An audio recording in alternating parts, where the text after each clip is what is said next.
where were we? So we were talking about Star Wars, and I couldn't afford the new one, and this one's got a few missing parts. So ever since the movie Star Wars came out, I just couldn't wait to get my first Star Wars Millennium Falcon. I love this ship, and who doesn't? It's just amazing. I bought this on eBay or Amazon.com. The old one, not the new one. The new one has more detail in it, from what I understand. And I need to probably make sure that I tack some of these parts down so they don't fall out. I lost the radar there for a little bit, but I got it back. So anyway, this is my favorite toy of all time. One of my favorite toys. And I've always dreamed of owning this. So a couple years ago, 5 years ago, maybe 4, maybe 6, I finally found one for $35 on eBay, and I snapped it up. I waited a long time to find it, and I would check eBay from time to time, and finally I just found one that I could afford. And I didn't have to buy the new one. I'll probably do the same thing with the new version, but I think the new version may be a little smaller. I'm not sure. Okay, moving on from this. So what does this have to do with everything and anything? It's part of cosplay, but it was the movie Star Wars by George Lucas was inspirational. That's where we're headed. You know, we're headed into space. We're gonna run out of materials. Probably, you know, decades from now, centuries from now. But eventually, we're going to have to harvest. Okay, so let's move along to today. So there was no way to actually really fly when I was after watching the Millennium Falcon. I mean, it was expensive to fly through the airlines. It still is today. So you know, normally when I fly, I usually save up my money for 4 to 6 years. It takes me that long to save my money, but I do it anyway because flying is fun. So where do you go from here? I mean, what's next? Okay, we'll take a quick little break. I'll be right back.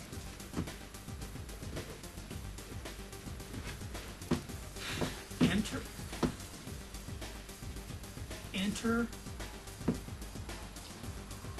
quadcopters. These are not drones. The military has drones. This is a consumer grade quadcopter. And we went from the Millennium Falcon to actually flying. This is so much fun to fly. I wish I could buy every one of you one of these, but some of you may not be into this sort of sport, this sort of play. And the difference is that when I was growing up, we didn't have any of these things. You know, we had little sticks that we turned into a little cross and strung some string on it and threw it in the air and hoped that it would fly. You know, occasionally we got one of those balsa wood airplanes, and we just thrashed the living heck out of those things. They were a lot of fun. This Dromida Ominus, made by several different companies. It's the main company that makes this, sells this under different names, sells it to different companies, and they put their name brand on it. So you can find the Ominus, the Dromida Ominus. This is the Ominus quadcopter. I think under 2 different brand names. I've only seen 2, but there may be more. They're so much fun to fly. They're just so much fun to fly. So, okay, then this gets small. This is really cool for like in your home, but you have to be careful because you can wreck things. So, you know, there's always pros and cons about things. So you have to be very careful not to wreck your apartment or your home because it will knock things down. So you got to be very careful, no matter what you're doing. You just have to be careful. Okay, so then next comes something even more fun to fly, and I'll bring that out right now.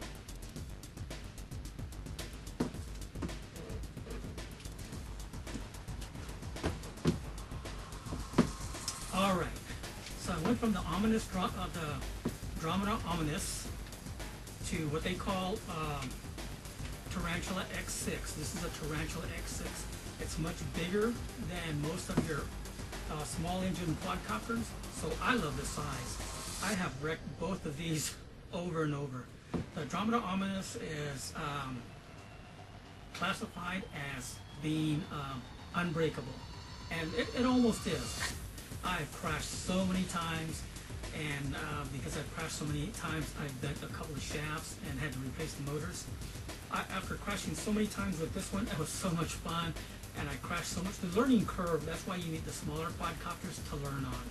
Once you get past the quadcopters, then you go into the intermediate level, and then you can go into the advanced level, which brings us to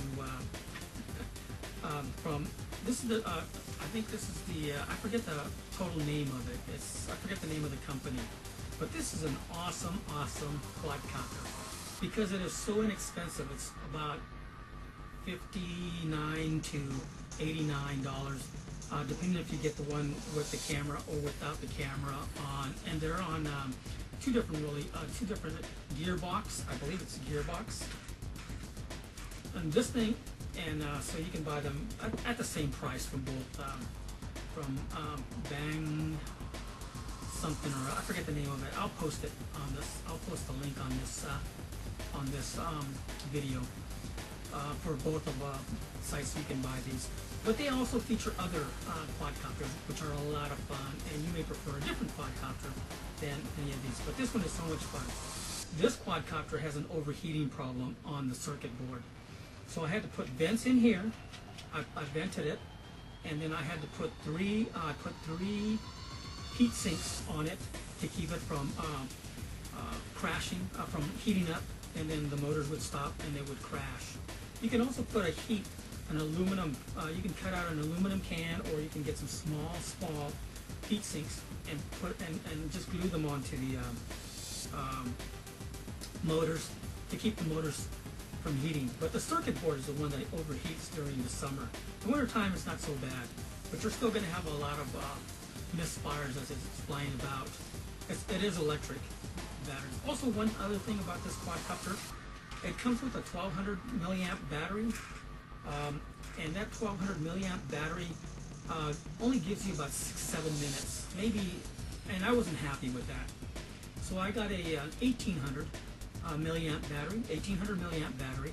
I put the 1800 milliamp battery on this quadcopter, and it gave me about 12 to 15 minutes of flight time, and that's close to what I would like. I may go to a 20 milliamp hour, which a 2000 milliamp hour battery. It's a 2000 milliamp battery, and then I will be able to go ahead and fly for probably a total of somewhere between 14 and 16 minutes, maybe 2 minutes extra, one way or the other, maybe more or less. Maybe I think that's enough for this small quadcopter. The thing you have to remember about those batteries is the numbers get bigger, the batteries get heavier. As the battery gets heavy, it lowers the flight capacity of the quadcopter. Still, with an 1800 milliamp battery, this thing is pretty fast. You have I think two settings. You have beginners, and you have intermediate and advanced, or you have beginners and advanced. So you can fly this at 2 different speeds or 3 different speeds. Remember, the faster you go, the faster you eat up the battery, the faster the battery drains. So you might want to keep it at the medium or the beginner's level to give you an extended time. I haven't flown in the advanced very much because I'm not there yet. Okay, that takes care of these 2 quadcopters and my Millennium Falcon. Now we're going to do an unboxing, and I think you're going to enjoy this. I know I am.